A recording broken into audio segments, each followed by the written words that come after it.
தன் கூர்மையான மொழி நடையால் கவனம் ஈர்த்த கவிஞர் தோழர் வெயில் அவர்களை மேடைக்கு வந்து பேசுமாறு அன்போடு அழைக்கிறோம். அரங்கம் முழுக்க நிறைந்திருக்கின்ற ஆன்றோர் பெருமக்களுக்கு என்னுடைய அன்பான மாலை வணக்கம். இன்றைய விழாவின் நாயகன் தோழர் சி முருகன் அவர்களுக்கு என்னுடைய அன்பும் வாழ்த்துக்களும். தே என்பது தமிழில் ஓரெழுத்து ஓர் மொழி அப்படின்னு சொல்லுவோம். ஒரு எழுத்திலேயே அதற்கான பொருள் தாங்கி நிற்கும்.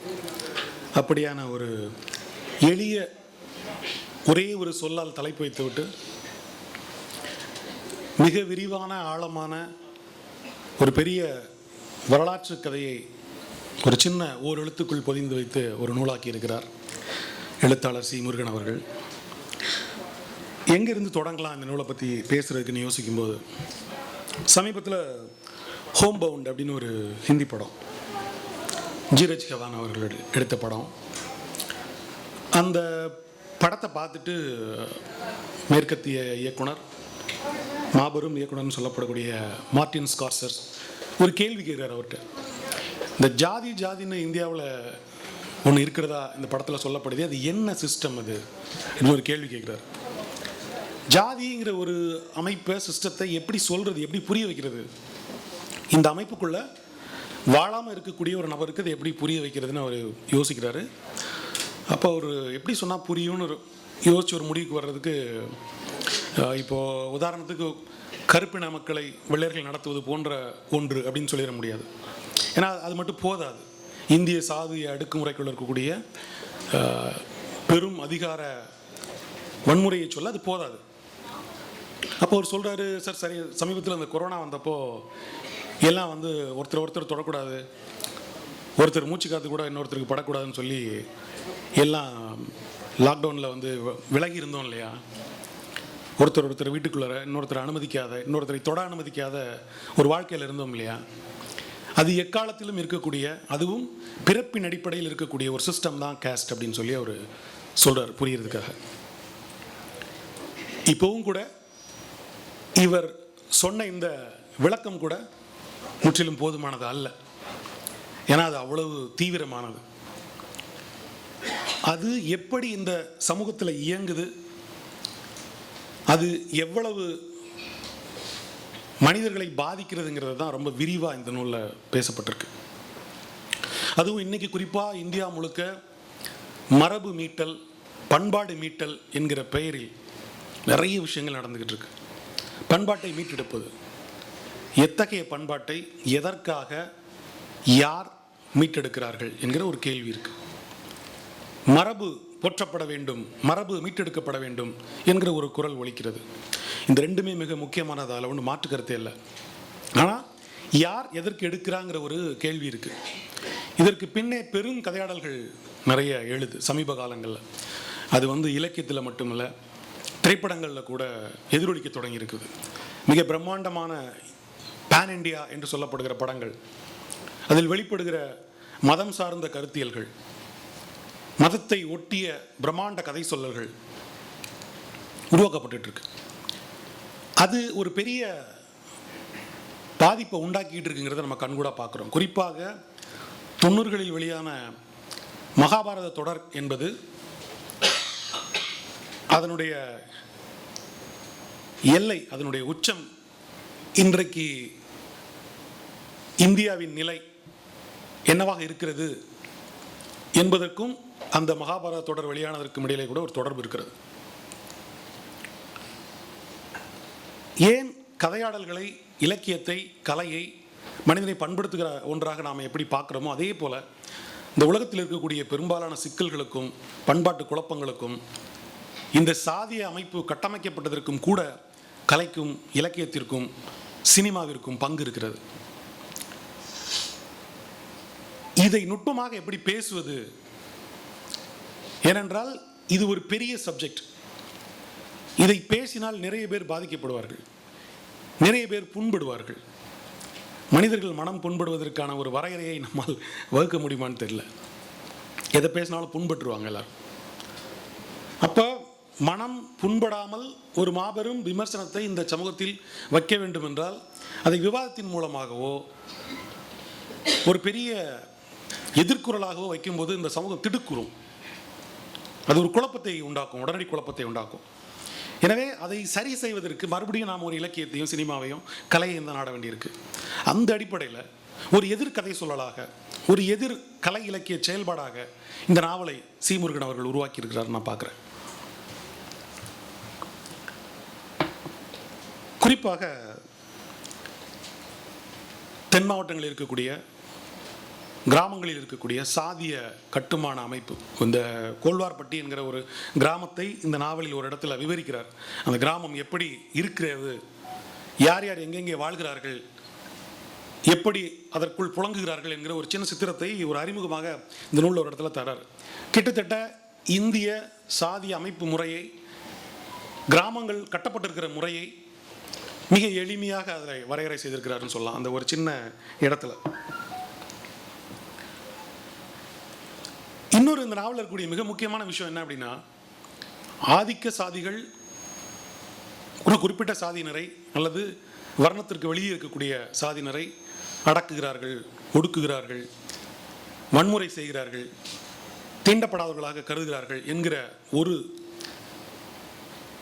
விமர்சனம் அல்லது எதிர்கருத்து அல்லது அந்த உரையாடலுக்கு அப்பால் இன்னொன்றையும் அவர் இந்த நூலில் செஞ்சிருக்கார். அது என்னன்னா, ஒடுக்கப்பட்டவர்களுக்குள்ளேயே இருக்கக்கூடிய இன்னும் நுட்பமான அதற்குள் இயங்கக்கூடிய ஒரு ஒடுக்குமுறை, அதற்குள் இருக்கக்கூடிய முரண்கள் சார்ந்தெல்லாம் கூட மிக விரிவாக இந்த நாவல் பேசுறது மிக முக்கியமான ஒன்று நான் பார்க்குறேன்.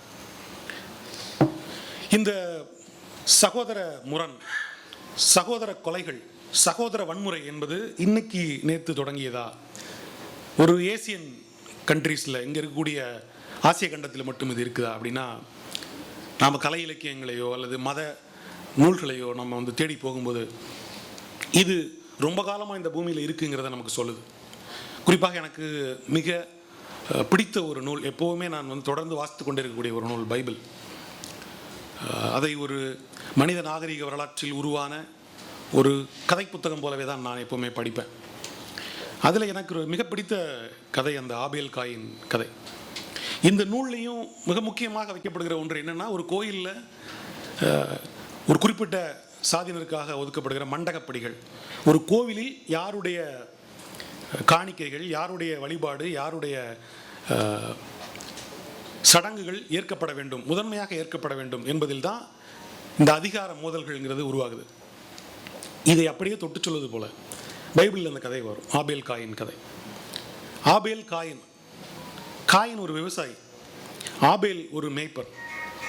இருவரும் தங்களுடைய கடவுளுக்கு படையல் வைக்கிறார்கள். படையல் வைக்கும்போது ஆடு மேய்ப்பவரான ஆபேலுடைய படையலை கடவுள் ஏற்றுக்கொள்கிறார், காயினுடைய படையலை நிராகரிக்கிறார். இப்பொழுது ஆபேலுக்கும் காயினுக்கும் ஒரு பொறாமை உண்டாகிறது ரெண்டு சகோதரர்களுக்கு இடையில். இப்போ காயின் ஆபேலை கொன்றுறான். இந்த உலகத்தில் நடந்த முதல் பொறாமை கொலை என்று அந்த நூல் சொல்கிறது. இப்போ இந்த கதையை கேட்கும்போது ரெண்டு விஷயம் நமக்கு கேட்கும். ஒன்று, காயின் கொலை செய்தது ஒரு வன்முறை, முதன்முறையாக ஒரு மனித மனதில் உருவான சகோதர வன்முறை என்ற ஒன்று அங்கே உருவாயிருக்குது. இது ஏன் உருவானது என்கிற ஒரு கேள்வி இருக்கு. ஏனெனில் கடவுள் காயினை நிராகரித்தார். காயின் ஒரே நேரத்தில் கொலைகாரனாகவும் ஒரே நேரத்தில் ஒதுக்கப்பட்டவனாகவும் கருதப்படுகிறான். இப்போ ஒரு கோட் வருது, நிராகரிப்பு என்பது வன்முறையை உருவாக்குகிறது என்கிற ஒரு புள்ளி அங்கே உருவாகுது. வன்முறை பெரும்பாலும் நிராகரிப்பிலிருந்து தான் உருவாகுது. அப்போது காயின் என்பவன் ஒரு வன்முறையாளனோ கொலையாளனோ மட்டுமல்ல, இந்த உலகத்தில் முதல் முறையாக நிராகரிக்கப்பட்ட ஒருவன் என்கிற ஒன்றும் அங்கே வருது. அப்போ இந்த கதையை பல்வேறு பெர்ஸ்பெக்டிவில் நம்ம பார்க்க முடியும். அப்போ தொடர்ந்து தெய்வம் என்கிற ஒன்று, அங்கே மனிதர்கள் சரிசமமாக இல்லை என்கிற ஒரு கதை அல்லது நிஜம் என்பது காலம் காலமாக இருந்து கொண்டே வந்து கொண்டிருக்கிறது. அதைத்தான் மிக விரிவாக இந்த நாவல் பேசுகிறது. குறிப்பாக எழுத்தாளர் இங்கே ஐபிஎஸ் அவர்கள் சொல்லும்போது சொன்னாங்க, முதல் எபிசோட், நான் அந்த முதல் எபிசோட் படிச்சுட்டு ஒரு ஐயோ இது படமாக எடுக்கணுமே அப்படின்னு தோணுச்சு.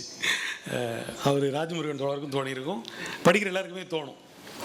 தமிழில் வந்து ஒரு ஸ்டன்னிங்கான ஓப்பனிங் சீன் பிடிக்கிறதுங்கிறது அவ்வளோ சாதாரணமான விஷயம் இல்லை. ஏன்னா நம்மளாம் நிறைய வன்முறைகளை பார்த்தவங்க காலங்காலமாக, நம்மளை அப்படிலாம் மிரட்டிட முடியாது. அப்படி இருக்கிற வன்முறைக்கு அதிகமாக பழக்கப்பட்ட நமக்கு ஒரு அதிர்ச்சியை தரக்கூடிய வகையில் ஒரு மிக நுட்பமான உளவியல் பூர்வமாக அந்த முதல் சீனை எழுதியிருக்கிறார். ஒரு மனிதனை எப்படி கொலைக்கு தூண்டுவது, ஒரு சாதாரணமாக எப்படி நம்ம கொலையே செஞ்சிடக்கூடாது, நம்ம இனிமேல் திருந்தி வாழணும், நம்ம அன்பாக இருக்கணும், ஒருபோதும் அறிவாளை தொட்டுவிடக்கூடாது என்கிற ஒருவனை எப்படி கொலைக்கு தூண்டி தன் தலையை துண்டிக்க வைப்பது என்பது ஒருவனுக்கு தெரிகிறது. அதை அவன் நிகழ்த்துறான் அந்த முதல் எபிசோடில். அது ரொம்ப நுட்பமான ஒரு எபிசோட்.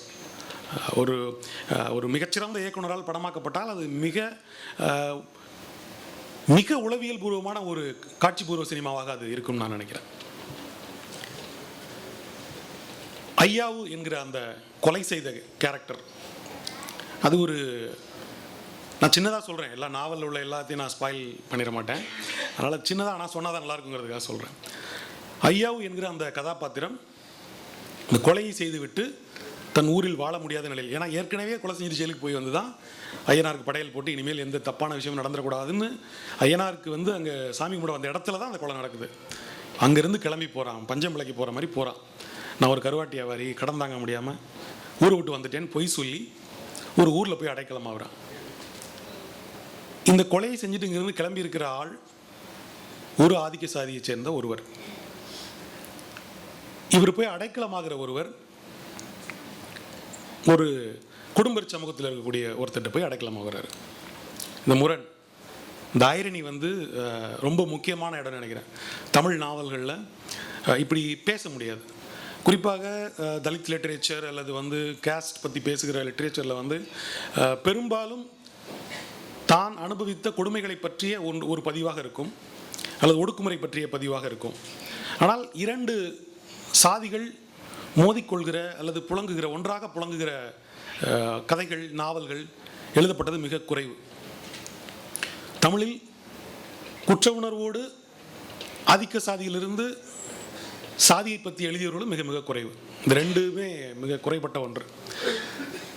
இந்த இடத்தை ரொம்ப அழகாக நுட்பமாக சீமுருகன் அவர்கள் தொட்டிருக்காங்கன்னு நான் பார்க்குறேன். இந்த ஐயாவு என்கிற கேரக்டருக்கும் அந்த அவங்க ஒய்ஃபுக்கும் அந்த குழந்தைக்கும், அவருடைய குழந்தைக்கு 3 பேருக்கும் முத்தாண்டி குடும்பன் என்கிற இந்த நாவலின் பிரதான கதாபாத்திரம் அந்த ஊரை பற்றிய, அந்த ஊரில் நடந்த நிகழ்வுகளை பற்றி பல்வேறு தருணங்களில் சொல்லி செல்கிற ஒரு கதை தான் இந்த நாவல். ஒரு அந்த சின்ன குழந்தையோ அல்லது ஐயாவோ அல்லது பொன்னாத்தா என்கிற அவனுடைய மனைவியோ பல்வேறு தருணங்களில் கேட்குறாங்க, இது என்ன கதை, இது ஏன் அப்படி இருக்குது, அது ஏன் அப்படி இருக்குது, அங்கேயே அந்த பிரச்சனைன்னு கேட்கும்போது முத்தாண்டி குடும்பம் சொல்கிற கதைகளாகத்தான் இந்த நாவல் முழுக்க இருக்கு. மிக முக்கியமாக இதில் ஒரு இடம் இருக்குது. என்ன அப்படின்னா, எனக்கு ரொம்ப பிடிச்ச இடம் அது. பொன்னாத்தா என்கிற இந்த கேரக்டர் பொதுவாக சாதிய ஒடுக்குமுறையை அல்லது தீண்டாமையை ஒரு ஒடுக்கப்பட்ட சாதியில் இருக்கக்கூடியவங்க உணர்வாங்க அல்லது அதை அனுபவிப்பாங்க. ஆதிக்க சாதியில் இருக்கக்கூடிய ஒருத்தர் அனுபவிப்பதற்கு வாய்ப்பே இல்லை. அது எப்படி இருக்குங்கிறத புரிஞ்சிக்க முடியாது. எப்படி புரிஞ்சிக்க முடியும்? ஆஃபீஸில் வந்து 4 பேர் சேர்ந்து ஒருத்தரை புள்ளி பண்ணால், ஒருத்தரை ஒதுக்கி வச்சா, என்னை இப்படிலாம் ஒதுக்கி வைக்கிறாங்க, ஓ இப்படி 4 பேர் சேர்ந்து என்னை ஒதுக்கி வைக்கிற மாதிரி தான் ஒரு சமூகத்தில் ஒடுக்கப்பட்டவனுக்கும் அவன் ஒதுக்கப்படும் பொழுது அந்த உணர்ச்சி இருக்கும் போல அப்படின்னு புரிஞ்சிக்கலாம்.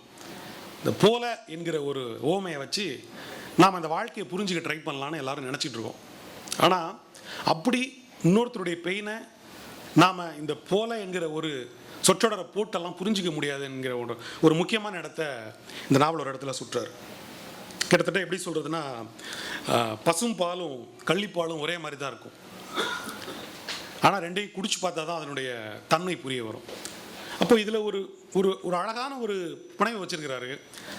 தாழ்த்தப்பட்டவனுடைய அல்லது ஒடுக்கப்பட்டவனாக கருதப்படுகிற ஒரு சமூகத்தில் போய் அடைக்கலமாகிற ஒரு ஆதிக்க சாதி பெண், அவ யாருன்னு தெரியாது என்பதனால் ஆதிக்க சாதியாக இருக்கக்கூடிய ஒருவரால் கோயிலுக்குள்ள அவன் நுழையிறா. கோயிலுக்குள்ள போய் முத்தாரம்மன் கோயிலுக்குள்ள திருநீர் வாங்க போலான்னு போறா. ஆனா அவ இந்த குறிப்பிட்ட தெருவில் இருந்து வர்றதுனால அவ இந்த சாதியாக தான் இருக்கணும்னு நினைச்சு மூக்கையா தேவர் என்பவர் அந்த பெண்ணை வந்து அவமதிக்கிறார். அவமதிச்சு கோயில் விட்டு வெளியே போங்கிறார். அவரும் அவளும் கிட்டத்தட்ட ஒரே கேஸ்ட் தான், ஆனால் அவருக்கு அது தெரியாது. அப்போ அவர் இவளை அங்கிருந்து அப்புறப்படுத்துறாரு. அப்போது பொன்னாத்தாளுக்கு புரியுது, என்ன இது இவ்வளவு பெரிய கொடுமையாக இருக்குது என்கிற ஒன்றை புரியுது. அப்போது ஒரு தீண்டாமை என்கிற ஒன்றை புரிந்து கொள்வதற்கு ஒருவர் தீண்டத்தகாதவராக உருமாறி அதை அனுபவிக்காமல் அதை புரிந்து கொள்ளவே முடியாது. அப்படி அனுபவிச்சா எப்படி இருக்குங்கிற அந்த ஒரு புனைவு, அல்லது இது உண்மையாக கூட இருக்கலாம். அந்த இடம் ரொம்ப ரொம்ப அழகான இடமா நான் பார்க்குறேன், நாவலில் வெளிப்பட்ட இடம். அப்புறம் இன்னொரு இடத்துல ஒரு கேள்வி வருது. நம்ம ரொம்ப காலமாக பேசிகிட்டு இருக்கிற ஒரு பழமொழி, குழந்தையும் தெய்வமும் ஒன்று அப்படிங்கிற வார்த்தையை ரொம்ப நாளாக சொல்லிக்கிட்டே இருக்கும். நாவலுக்குள்ள ரொம்ப முக்கியமான இடத்துல அது கேள்வி வருது. இதே பொன்னாத்தா அந்த கோயிலுக்குள்ளே போயிட்டு வர பொன்னாத்தா கேட்குறா.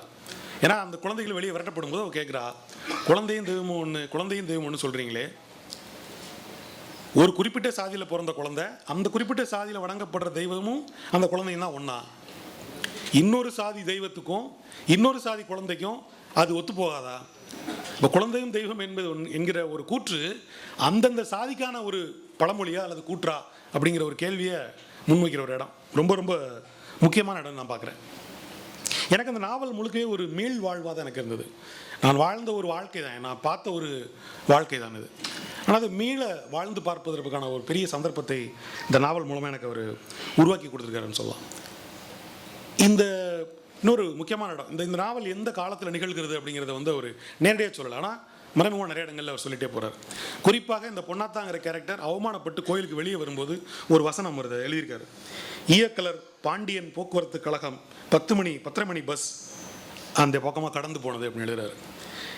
இதில் பாண்டியன் போக்குவரத்து கழகம் என்பது வெறுமனே பாண்டியன் போக்குவரத்து கழகம் மட்டும் அல்ல, அந்த பாண்டியனிலும் போக்குவரத்து கழகத்திலும் நிறைய அர்த்தங்கள் பொதிந்திருக்குன்னு நான் பார்க்குறேன். இதில் இன்னும் நிறைய கதைகள், ஒரு ஊரை காலி பண்ணி போகிற ஒரு கிராமம் பஞ்சத்தால் அல்லது தெய்வத்தின் நிராகரிப்பால், தெய்வத்தின் சாபத்தால் ஊரை விட்டு கிளம்பி போகிற கதைகள் இருக்குது. இதே போல் ஒரு உட்சாதி பிரச்சனை, உள்முரண் கதைகளும் கூட இதுக்குள்ளார இருக்குது. எப்படி ஒரு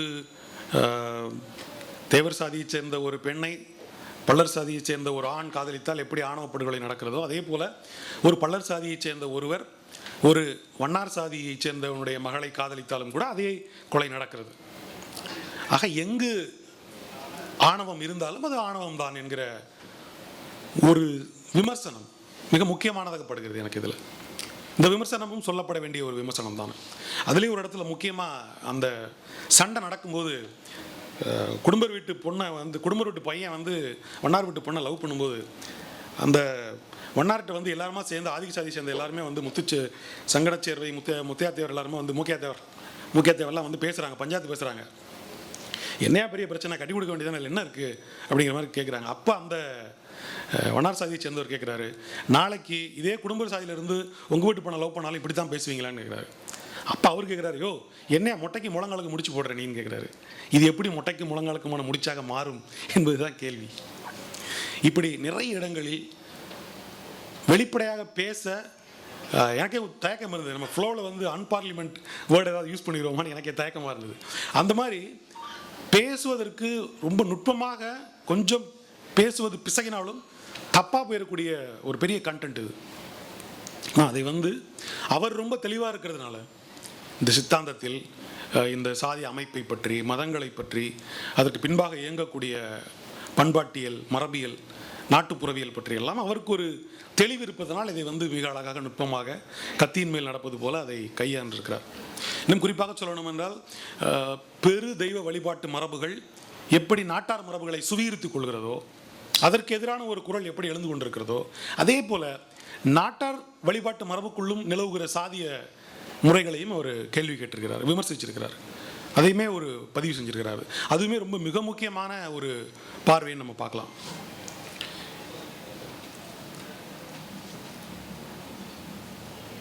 நிறைய இடங்கள் வந்து ரொம்ப நுட்பமாக இருக்கு. ஒரு நாவல் எழுதும்போது நமக்கு நிறைய கதை சொல்ல வேண்டியிருக்கும், நிறைய கேரக்டர் பேச வேண்டியிருக்கும். இதையெல்லாம் தாண்டி ஒரு நாவலாசிரியர் அந்த நிலப்பரப்பின் துல்லியத்தை விளக்குவதற்கு இவ்வளவு வார்த்தைகளை செலவு செய்கிறார் என்றால் எனக்கு ரொம்ப ஆச்சரியமாக இருந்தது. இந்த நிலம் அவருக்குள் எவ்வளவு பதிந்திருக்கும் அப்படின்னு. இந்த நாவலை நிச்சயமாக அவர் கோல்வார்பட்டியில் உட்காந்து எழுதியிருக்க மாட்டார்னு நான் நினைக்கிறேன். இது கொல்கத்தாவில் உட்காந்து எழுதியிருக்கிறாரு. அப்போ அந்த ஊரில் அந்த முத்தாண்டி குடும்பனோ அல்லது ஏதோ ஒரு கேரக்டரோ வரப்பில் நடந்து போகும்போது என்னென்ன புற்கள் அந்த வரப்பில் இருந்த ஒரு 6-7 வகையான புற்களை சொல்கிறாரு. அந்த புற்கள் அந்த பாதங்களில் எப்படி படுது, அந்த ஸ்பரிசம் எப்படி இருந்ததுங்கிறத எழுதுறாரு. ரொம்ப மெய்சிலிருந்து போன அந்த இடங்களில் அது ஒருவேளை நம்ம மனிதர்களை நம்ம வீட்டில் இருக்கும்போது நம்ம கணவனும் மனைவியும் பெரிய நேசம் இருக்காது, இருக்கும், ஆனால் ரொம்ப பெரிய நேசம் இருக்காது, பிரிவில் பெரிய நேசம் வரும்.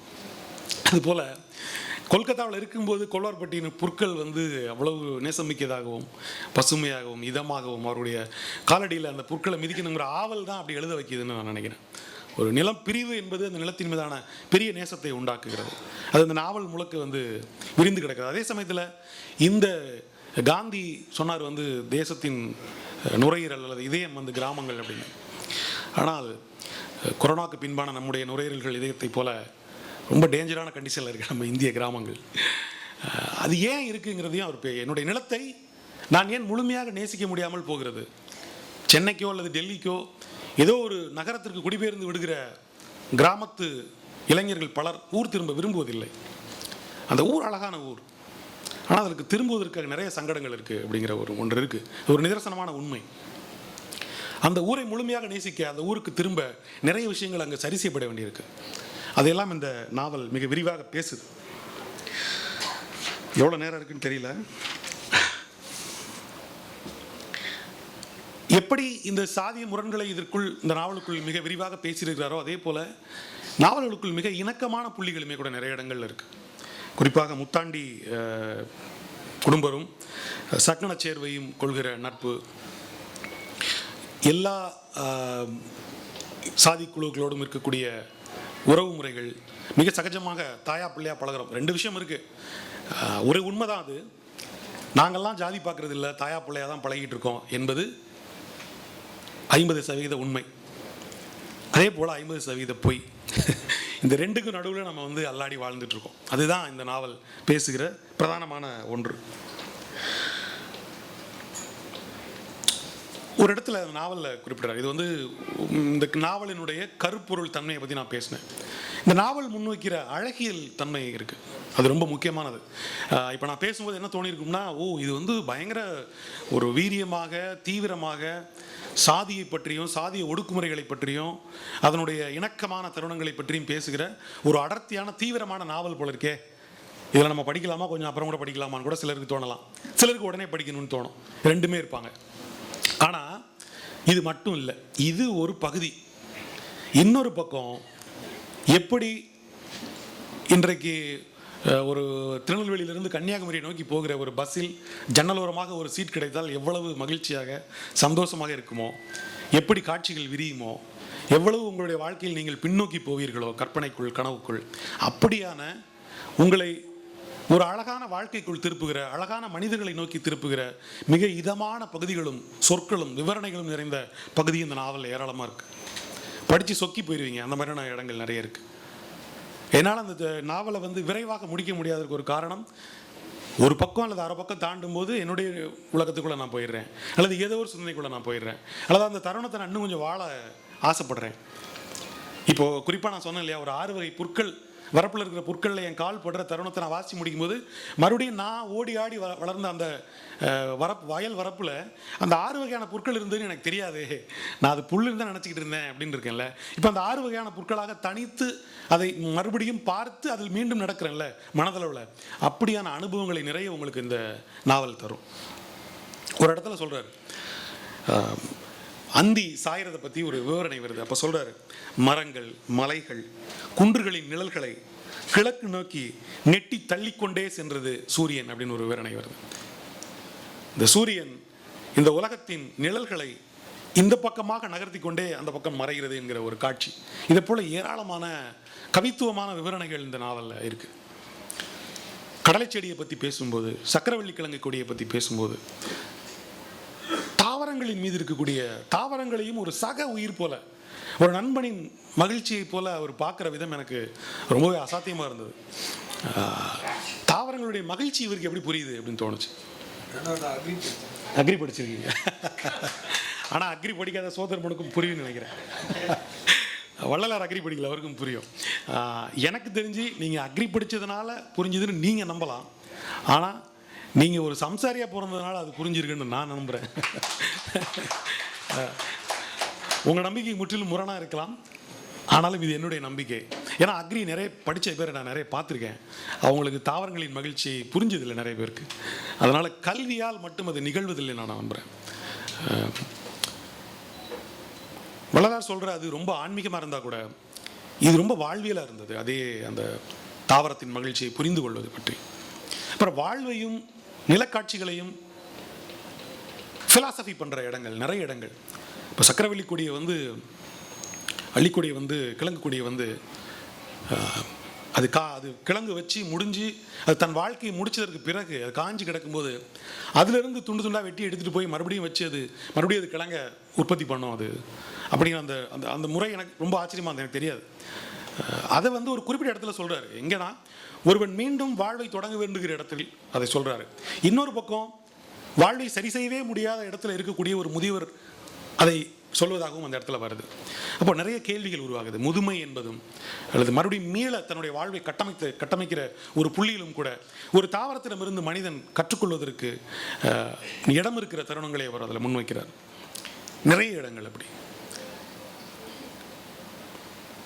இந்த நாவலில் கண்மாய், அதாவது நீர் குறைந்து அழிகிற கண்மாய், அந்த கண்மாயில் மீன் பிடிக்கிறத பற்றியான ஒரு எபிசோட்ஸ் இருக்குது. நிச்சயமாக நீங்கள் எல்லாருமே அதை வாசிச்சே ஆகணும். நான் அந்த மாதிரியான கண்மாய் அழிவில் மீன் பிடித்திருக்கிறேன். அதில் இவ்வளவு நுட்பம், இவ்வளவு டீட்டெயில் இருக்குது அப்படிங்கிறது படிக்க படிக்க எனக்கு வந்தது சிலிர்ப்பாக இருந்தது. மீன்பிடித்தல் என்றால் என்ன, கண்மாய் என்றால் என்ன, கிராமம் என்றால் என்னன்னு தெரியாதவங்க கூட அந்த பகுதியை வாசிக்கும் போதும் மிக துல்லியமாக கிறிஸ்டல் கிளியராக அந்த காட்சி நமக்கு வந்து கட்புலனாகும். அந்த அளவுக்கு மிக விரிவாக அந்த நுட்பமாக அதில் இருக்குது. அதுக்கு பின்னாடி இருக்கக்கூடிய பொருளாதாரம் பற்றி. இன்னொன்று, மனிதர்கள் உரையாடி கொள்கிற முறை இதில் ரொம்ப அழகாக வெளிப்பட்டிருக்கு. இதில் வந்து அந்த மீன் பிடிக்க வரக்கூடிய செட்டுக்காரன் என்று சொல்லப்படுகிறவரும் அந்த முத்தாண்டி குடும்பம் ரெண்டு பேரும் பேசிக்கிற உரையாடல், ஒருத்தர் வியாபாரத்தில் விட்டு கொடுக்காத ஒரு தன்மையை வந்து அதில் எழுதி கொண்டு போய் போகிற அழகாக கொண்டு போயிட்டு எனக்கு தோணுச்சு, மனிதர்கள் எவ்வளவு சாமர்த்தியசாலிகள்னு சொல்கிறாரோ அப்படின்னு படிச்சுக்கிட்டே வரும்போது ஒரு இடத்துல திரும்பவும் சொல்கிறாரு. அந்த இடத்துல செட்டுக்காரருக்கு வந்து கல் மீன் எல்லாம் கொடுத்து முடிச்சதுக்கப்புறம் அந்த ஆள் கண்மாயை பார்த்துட்டு உடனே அந்த வேலையை ஆரம்பிக்கிறார். அப்போ அவர் சொல்கிறார், அதுக்கு முன்னாடி மனிதர்களை கொஞ்சம் சந்தோஷப்படுத்திட்டா, கொஞ்சம் கூடுதலாக அவங்களுக்கு ஏதாவது செஞ்சிட்டா அதுக்கு ஈக்குவலாக அவங்களால ஏதாவது செய்யாமல் இருக்க முடியாது. இந்த உடல் உழைப்புக்காரர்களுடைய குணம் அது அப்படின்னு சொல்கிறாரு. அந்த இடத்தில் உடல் உழைப்புக்காரர்களின் குணம் என்று சொன்னதில் தான் எனக்கு ரொம்ப சந்தோஷமாக இருந்துச்சு. அது வந்து குறிப்பிட்ட எந்த சாதிக்கும் அல்லது குறிப்பிட்ட எந்த யாருக்கும் தொடர்புடையதில்லை. உடல் உழைப்பை கைகொள்கிற எல்லோருக்குமான குணம் அதுன்னு சொல்லும்போது ரொம்ப ஒரு அமேசிங்கான இடமா இருந்த இடம் இருந்தது. இப்படி நிறைய இடங்களில் உரையாடல்களை கட்டமைத்திருக்கிறார். நிறைய இடங்களில் மனித மாண்புகளை முன்வைத்திருக்கிறார். ஒரு இடத்துல இவர் எவ்வளவு தூரம் தன்னுடைய வாழ்க்கையை நுட்பமாக வாழ்ந்திருக்கிறார் அல்லது வாழ்ந்த வாழ்க்கையை திரும்ப மனசுக்குள்ள ரீகேப்சர் பண்ணி பார்த்துருக்கிறாருங்கிறத நான் இந்த நாவலில் பார்த்து அதிசயித்தேன். ஏன் அப்படின்னா, இவ்வளவு நுட்பமாக, நான் சொல்கிறது ஒரு சங்க இலக்கியத்தில் இருக்கும் அந்த மாதிரி ஒரு இடம் வரும், அவ்வளோ துல்லியமாக இருக்கும், எப்படி இதை பண்ண முடியும்னு. அந்த மாதிரி ஒரு வரி எனக்கு இது நான் சொல்லும்போது உங்களுக்கு இது ஆச்சரியப்படாமல் கூட போகலாம். பட் நான் ஒரு சம்சாரியாக வாழ்ந்தங்கிற அடிப்படையில் எனக்கு அது அவ்வளோ சிலிர்ப்பு தந்தது. அது என்ன அப்படின்னா, பாவக்கூத்து பார்க்குறதுக்காக இந்த நாவலில் வரக்கூடிய சில பாத்திரங்கள்லாம் கிளம்பி போயிட்டுருக்காங்க. ஒரு பாதையில் கதை சொல்லிக்கிட்டே போகிறார். அப்போ அந்த பாதையை விவரிக்கும் போது அவர் சொல்கிறாரு, 2 பக்கமும் சீவக்கருவள மரங்கள் இருக்குது. அந்த மரங்களில் சின்ன சின்ன வைக்கோல்கள் அங்கங்கே அந்த கிளைகளில் முள்ளில் தொங்கிட்டு இருக்கு அப்படின்னு சொல்லி ஒரு பதிவு எழுதியிருக்கிறார். அந்த பாதையில் அறுத்து கட்டி வைக்கோல்கள் பலரால் ஊர்களுக்கு எடுத்து செல்லப்பட்டு அந்த பாதை அந்த வைக்கோல் வண்டிகள் போகும்போது அந்த சீமக்கருவள செடிகளில் இழுபட்டு ஒரு சில வைக்கோல்கள் அதில் தொங்கும். மிக அபூர்வமான காட்சி அது. இது அவ்வளோ முக்கியமான காட்சி கூட இல்லை சொல்லப்போனால். ஒரு பொதுவான வாசகர்கள் இந்த காட்சி அனுபவிப்பாங்கன்னு கூட எனக்கு தெரியல. ஆனால் அப்படி வைக்கோல் தொங்குகிற அந்த காட்சிக்கு பின்னால் இருக்கக்கூடிய வைக்கோலை, பயிரை, அதன் வேளாண்மையை, அதற்கு பின்னால் இருக்கக்கூடிய உடல் உழைப்பை, அதன் அழகியலை ஒரு ஒரு ஒரு குண்டா நிறைய பழைய கஞ்சியும் அதுக்கு மேலே இருக்கிற மூடியில் டாப்பில் வந்து உளுந்தந்த வேலையும் ஒட்டி வச்சு அதை குடிச்சிட்டு வயல் வேலை செஞ்ச ஒரு ஆளால் மட்டும்தான் இதை ரசிக்க முடியும், எழுத முடியும். அந்த அனுபவம் இருக்கிற ஒரு ஆள் தான் மறுபடியும் அந்த எழுத்தில் ரசித்து அந்த இடத்துக்கு போக முடியும். எது முக்கியமானது என்பது மட்டுமல்ல, எதை முக்கியப்படுத்துவது என்பதிலும் ஒரு பெரிய அரசியலும் அழகியலும் இருக்கு. அது இந்த நாவல் முழுக்க நிறைஞ்சிருக்குன்னு நான் பார்க்குறேன். மிக டைம் நிறைய எடுத்துகிட்டு நினைக்கிறேன். சுருக்கமாக கடைசியாக சில விஷயங்களை மட்டும் நான் சொல்லி முடிக்கிறேன். சில இடங்கள், சில பகுதிகள் எனக்கு ரொம்ப பிடிச்சிருந்தது. அதை மட்டும் சொல்லி நான் விடைபெறேன். ஒரு இடத்துல சொல்கிறாரு, வயல் வரப்பை பற்றி, அதாவது குளக்கரையை பற்றி சொல்லும்போது சொல்கிறாரு, இங்கொன்றும் அங்கொன்றுமாக நிழலுக்காக வளர்க்கப்பட்டிருந்த நாட்டுக்கிழவேற மரங்கள் குடை போல தங்களின் கிளைகளை விரித்து படர்ந்து நின்றிருந்தன. மண் பிடிப்புக்காக வெளிக்கரை எங்கும் ஊன்றி வைக்கப்பட்ட திருகுக்கள்ளியும் சப்பாத்திக்கள்ளியும் பட்டைக்கள்ளியும் தங்களை நட்டு வைத்திருந்த இடத்தை சுற்றியிருந்த கரிசல் மண்ணை தங்களுடைய சல்லி வேர்களால் கெட்டியாக பிடித்து கொண்டு பெருகி வளர்ந்திருந்தன அப்படின்னு ஒரு இடத்துல வருது. பின்னாடி சொல்றாரு, கம்மாக்கரைகளை பலப்படுத்தி இருந்த வாழ்ந்து மறைந்த விவசாய விஞ்ஞானிகளின் மதிநுட்பத்தை பற்றி சொல்ல இன்னமும் பல்கி பெருகி கிடந்தது. எதற்காக அந்த கரைகளில் நெட்டு வைக்கப்பட்டதோ அந்த கடமையை விடாது செய்து வரும் இந்த மரம் செடி கொடிகளே அதற்கு சாட்சி அப்படின்னு சொல்றாரு. இன்னைக்கு ஒரு குளக்கரையை எப்படி பலப்படுத்த வேண்டும் என்கிற தொழில்நுட்பம் தெரியாதனால தான் பல நீர்ப்போக்கு கரைகளையும் மடைகளையும் சிமெண்டால் கட்டி வச்சு அதற்கு தாவரங்களுக்கும் இடமளிக்காமல், அதனுடைய உறுதி எதில் இருக்கிறது என்பதே தெரியாமல் அது சிமெண்டிலோ கல்லிலோ இருக்கிறது என்று நம்பக்கூடிய ஒரு தலைமுறையும், அதை நம்புகிற அரசியலும், அதை அப்படியே பரிசீலனை செய்யாத அதிகாரமாக இருக்கக்கூடிய ஒரு சூழலில் இப்படியான விஞ்ஞானபூர்வமான செய்திகளும் இந்த நாவலில் விரவி கிடக்குங்கிறதையும் நம்ம பார்க்கணும். இப்படி நிறைய இடங்கள் இருக்குது. இப்போ இறுதியாக நான் வந்து எழுத்தாளருக்கு சில விஷயங்களை சொல்லிட்டு நான் விடைபெறலாம்னு நினைக்கிறேன். அவர் வந்து இந்த நாவலில் இருக்கக்கூடிய ஒரு கதை பற்றி, ஒரு கேரக்டர் பற்றி சொல்கிறார். கதை கேட்டுக்கொண்டு நடந்து வந்த ஊர்க்காரர்களுக்கு தெரியும், முத்தாண்டி கிழவன் ஒரு கதையை லைத்து சொல்ல ஆரம்பிச்சிட்டான்னா அந்த கதையில் வரக்கூடிய காடு கரை மனுஷ மக்க நாய் நரி செடி கொடி காடு மேடுன்னு ஒன்று விடாமல் விவரிச்சு விளக்கமாக தான் சொல்லுவார் அப்படின்னு சொல்கிறார். இது முத்தாண்டி கிழவர்லாம் இல்லை, இவர் தான்.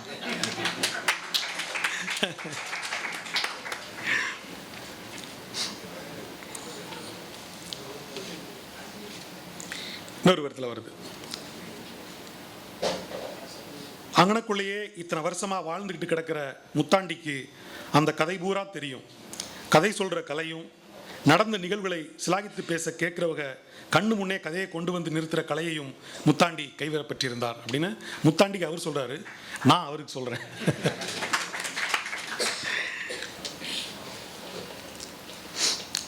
கடைசி அந்த பேராவனுடைய இன்னொரு வரி, இதுதான் என்னுடைய முடிவு.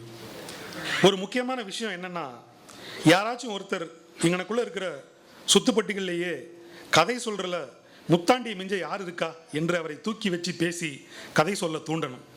அப்படி தூண்டிட்டா கடிவாளம் கட்டப்பட்ட குதிரை எப்படி தன்னை சுற்றிலும் என்ன நடக்குது ஏது நடக்குதுன்னு பார்க்காம ஒரே போக்கா நேராக பிடுங்கி அடித்து போகுமோ அதே மாதிரி நிறுத்தாமல் சொல்லிக்கிட்டு போவார் கிழவர் அப்படின்னு சொல்கிறாரு. நாமளும் இந்த சுற்று வட்டாரத்திலேயே உங்களை மாதிரி யாருமே இல்லை அப்படின்னு சொல்லி அவரை மேலும் முத்தாண்டி கிழவனை போல 1000 கதைகளை எங்களுக்காக சொல்ல தூண்டி வாழ்த்தி விடைபெறுகிறேன். நன்றி, வணக்கம். சமூகத்தின் சாதிய படிநிலைகளையும் அதனை களைவதற்கு எழுத்து எவ்வளவு முக்கியம் என்பதையும் அதில் பங்கெடுத்திருக்கக்கூடிய இந்த நாவலுடைய சிறப்பு குறித்தும் பல்வேறு விஷயங்களை எடுத்து வச்சிருக்கிறீங்க. தோழர் வெயில் அவர்களுக்கு நன்றி.